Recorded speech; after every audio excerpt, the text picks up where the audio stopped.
الفاتحة. بسم الله الرحمن الرحيم. بسم الله الرحمن الرحيم.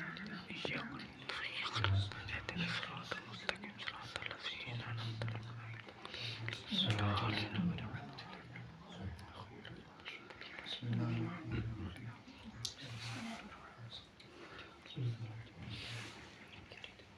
بسم الله الرحمن الرحيم.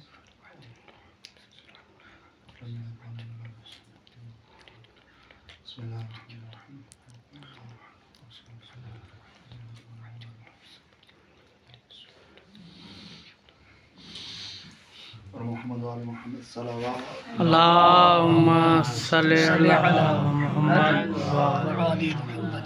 أعوذ بالله من الشيطان الرجيم. بسم الله الرحمن الرحيم. الحمد لله الذي نزل الفرقان على عبده ليكون للعالمين نذيرا.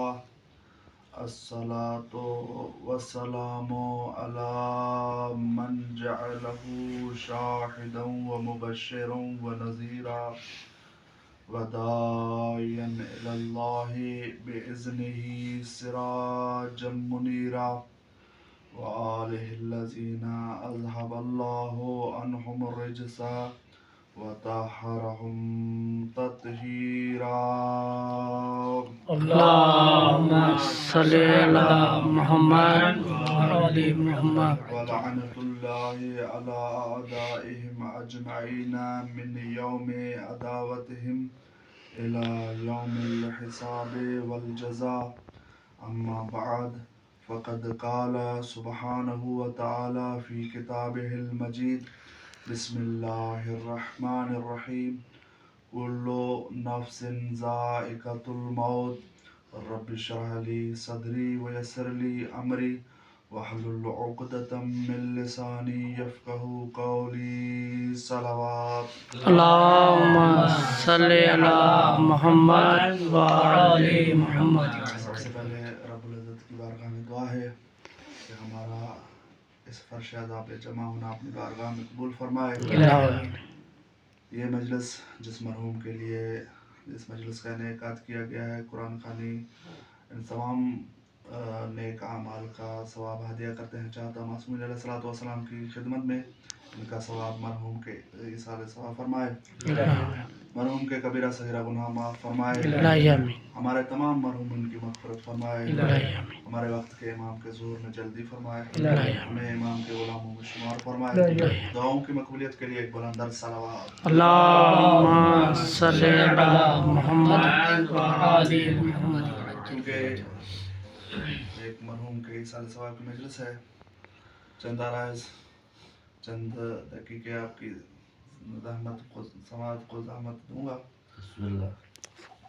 لہذا چند آرائز بس یہی ذکر کرنا ہے کہ موت ہے کیا. ماشاءاللہ. بسم اللہ. موت جس کے لیے سورہ جمعہ میں موت کو صداقت کا پیمانہ قرار دیا گیا ہے.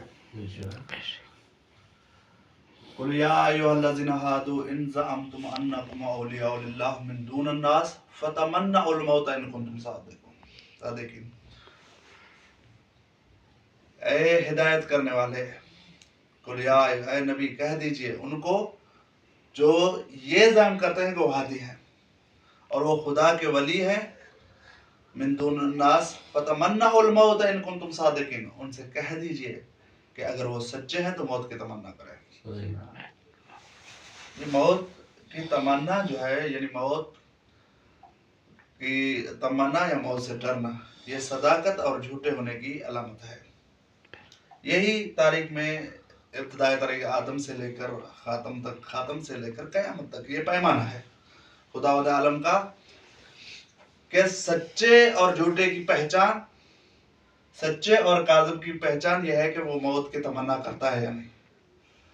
کیونکہ اگر ہم دیکھتے ہیں کہ مولا امیر المومنین علیہ الصلوۃ والسلام سے کسی نے کہا یا علی، آپ جب بھی کسی جنگ پہ جاتے ہیں تو آپ پیچھے سے زرہ کیوں نہیں پہنتے، صرف آگے زرہ پہنتے ہیں؟ مولا امیر المومنین علیہ الصلوۃ والسلام فرماتے ہیں کہ پیچھے سے ذرا نہ پہننے کی دو وجہ ہیں. ایک تو میں کسی کو پشت نہیں دکھاتا، دوسرا یہ ہے کہ مجھے فرق نہیں پڑتا کہ موت مجھ پر آئے یا میں موت پر جاؤں. مجھے فرق ہی نہیں. کیونکہ مولا امیر المومنین علیہ السلام نے بہت بڑی جنگیں فتح کی ہیں. خیبر امیر المومنین کے ہاتھ میں فتح، احد امیر المومنین علیہ السلام کی استقامت، حنین مولا امیر المومنین علیہ السلام کی استقامت، جنگ بدر مولا امیر المومنین علیہ السلام کے ہاتھ میں فتح. یہ تمام جنگوں میں تمام جگہوں پر جو اسلام کو کامیابیاں ملی ہیں وہ امیر المومنین علیہ السلام کی ذات پر سے ملی ہے. لیکن مولا امیر المومنین علیہ السلام نے کبھی یہ نہیں کہا فزت برب الکعبہ. لیکن مولا امیر المومنین علیہ السلام کو جب ضربت لگی، مولا امیر المومنین علیہ السلام نے فزت برب الکعبہ. یہ تمنا ہے موت. دوسری جانب مولا حسین علیہ السلام کا آپ دیکھ لیجئے، جب نکل رہے ہیں لوگ مشورے دے رہے ہیں یا حسین آپ نہ نکلیں، مولا آپ کہاں جا رہے ہیں؟ کوفے والے بغاوت کریں گے، آپ کا موت کا راستہ ہے، خطرناک راستہ ہے. مولا حسین علیہ السلام فرماتے ہیں کہ انی لا اری الموت الا حیاتا ولا الحیات مع ظالمین الا برما.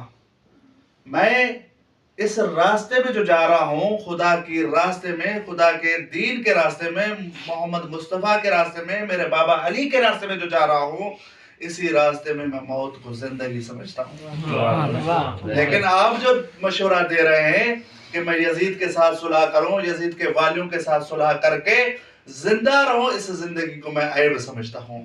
اس زندگی کو میں اپنے آپ پر ننگو آر سمجھتا ہوں. یہ موت کی تمنا سچے ہونے کی علامت ہے. سچا وہ ہے جو موت کی تمنا کرے. میں نے سرنامہ کلام میں پڑھا کل نفس ذائقۃ الموت. ہر نفس کو، ہر سانس لینے والی چیز کو موت کا مزہ چکھنا ہے، موت کا ذائقہ چکھنا ہے. اچھا موت کا ذائقہ کیسا ہے؟ سوال یہ ہے کہ موت کا ذائقہ کیسا ہے. اگر ہم روایتوں میں دیکھتے ہیں کہ موت کے دو ذائقے بتائے گئے ہیں، موت کی دو صورتیں اور دو ذائقے. ایک موت کا ذائقہ، مولا امیر المومنین علیہ السلام، کسی معصوم سے کسی سے پوچھا گیا کہ مولا بتائیے موت کیا ہے؟ تو معصوم فرماتے ہیں کہ موت اتنی سخت ہے جیسے زندہ انسان سے اگر چمڑی اتاری جائے جتنی تکلیف ہوتی ہے، موت کی تکلیف اس سے زیادہ ہے. ان موت کی سختی مولا بتا رہے ہیں کہ موت کی سختی کتنی ہے. اگر زندہ انسان کی سے چمڑی اتاری جائے، زندہ انسان سے چمڑی اتارنا صرف ناخن نکالنا، اپنے کافی جگہوں پر سزا دی جاتی ہے کہ زندہ انسان کے ناخن کھینچے جاتے ہیں. اس میں یہ سب سے سخت ترین سزا جو ہے، جو آج کل کے قیدوں میں ہے، وہ سب سے سخت سزا یہ ہے کہ کسی زندہ انسان کے ناخن کھینچے جائے، ناخن نکال دیے جائے. یہ سخت سزا ہے. لیکن مولا امیر معصوم فرماتے ہیں کہ موت کی سختی اس سے کہیں زیادہ ہے، کیونکہ زندہ انسان سے اگر چمڑی کا اتارا جائے موت کی سختی اس سے زیادہ ہے. ایک ذائقہ معصوم صاحب. تو وہ سوال کرنے والا لرزنے لگا ایک دم. مولا اتنی سخت، اتنی موت کی سختی ہے، ہمارا کیا ہوگا مولا؟ تو اس نے کہا کہ یہ موت کی کلی صورتحال ہے، یہ موت کا ذائقہ ہے. دوسرا مولا نے دوسرا ذائقہ بتایا ہے کہ جو ہمارے چاہنے والے ہیں ان کے لیے موت کا ذائقہ یہ ہے کہ ان کو یہ تکلیف محسوس نہیں ہوگی. تکلیف ہے موت کی، موت کی اتنی تکلیف ہے کہ جیسے زندہ انسان سے چمڑی اتارے جائے، لیکن ہمارے چاہنے والوں کو یہ تکلیف محسوس نہیں ہوگی. مولا کیسے؟ امام فرماتے ہیں کہ جب ہمارے چاہنے والے کی موت ہوگی تو ہماری شکلیں اس کے سامنے پیش کی جائے گی. جب وہ ہمارے اشکال کو، ہماری صورتوں کو دیکھے گا تو اسے موت کا احساس تک نہیں ہوگا. تو سوال کرنے والے کہا کہ مولا ایسا ممکن ہے؟ امام نے کہا ایسا ممکن نہیں. اس طرح کی مثالیں موجود ہیں. کہ مولا کیسے؟ کہا کہ جب یوسف کو زلیخا نے خواتین کے سامنے پیش کیا اور خواتین کو کہا کہ اب سیب کاٹیں، تو ان نے سیب کاٹتے کاٹتے اپنے ہاتھ کاٹ دیے اور یوسف کے حسن تک ان کو یوسف کے حسن کو دیکھ کر ان کو یہ احساس نہیں ہوا کہ کب وہ اپنے ہاتھ کاٹ دیں۔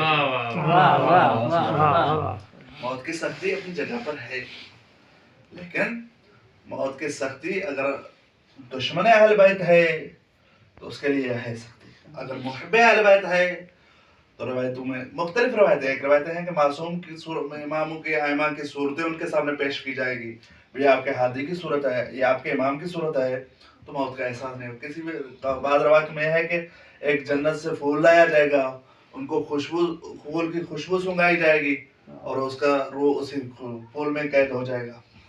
یہ مختلف روایتیں ہیں، لیکن مومن کی موت جو ہے وہ اتنی سخت نہیں ہے۔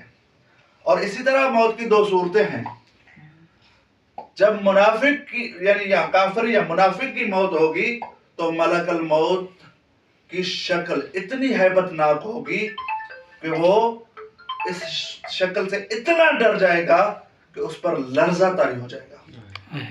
لیکن جب مومن کی موت ہوگی تو ملک الموت مومن کو بشارت دیتا ہوا آئے گا۔ مومن کی روایت میں ہے مات علی حب آل محمد مات شہیدہ ومن مات علی حب آل محمد مات تائبہ من مات علی حب آل محمد مات مغفورا ومن مات علی حب آل محمد بشرہ ملک الموت بالجنہ۔ جو جنت کی بشارت دینے آئے گا وہ جنتی لباس میں آئے گا۔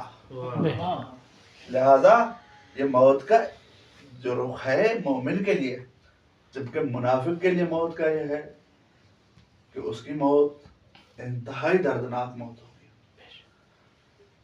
کیونکہ مرحوم کے عیسیٰ علیہ السلام کی مجلس تھی، اس لیے چند ذکر موت کا کیا، لیکن یہ موت ہر کسی کو آنی ہے۔ یہ موت مات الناس، ہم مثال پڑھتے ہیں مات الناس حتی الانبیاء، لوگ مر گئے حتیٰ کہ انبیاء ہی مر گئے۔ موت آنی ہے ہر دم، اور موت ہر کسی کو آنی ہے، بس دعا یہ کریں کہ کسی کو غربت میں موت نہ آئے۔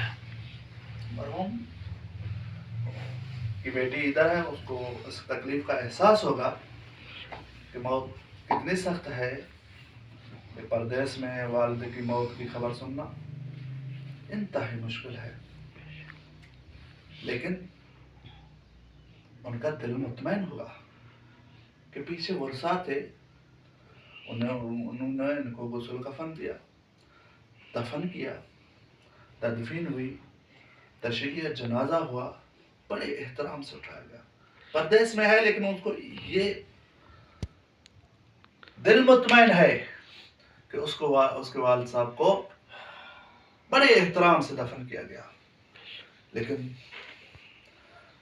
کوئی جوان پردیس میں ہے، اس کے سامنے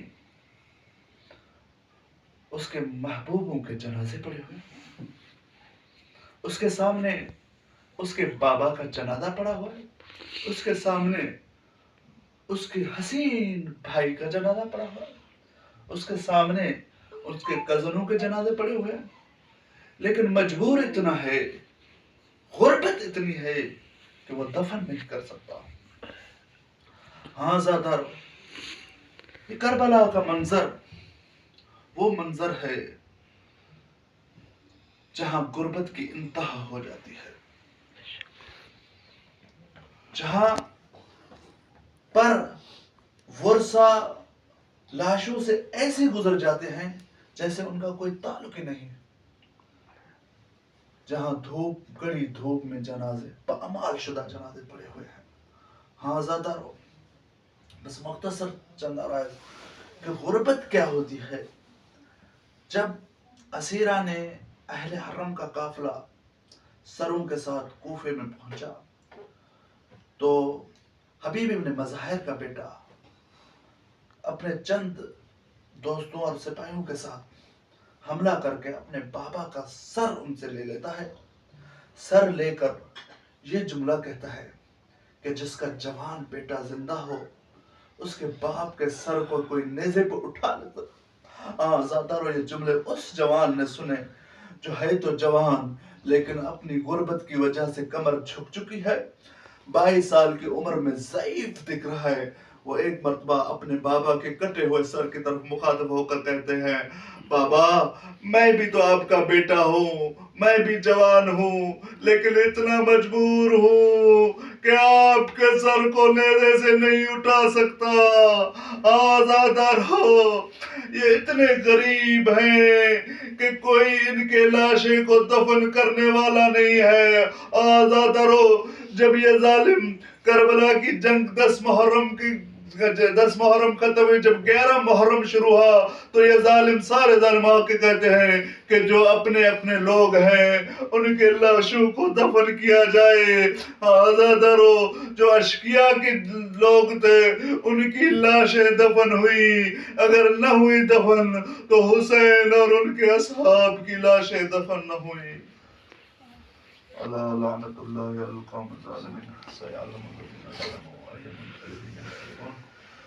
اللہ جو حاصلہ محمد و آل محمد کا ہماری اس قلیل عبادت کو اپنی عبادت عالیہ میں شمار فرما، ہمارا حاضر ہونا قرآن خوانی کرنا اپنی بارگاہ میں قبول فرما، اس کا ثواب چاہدہ معصومین کے واسطے مرحوم قربان علی کے روح کو اصال فرما، مرحوم کے کبیرہ صغیرہ گناہ معاف فرما، مرحوم کے ورثاء کو صبر عطا فرما۔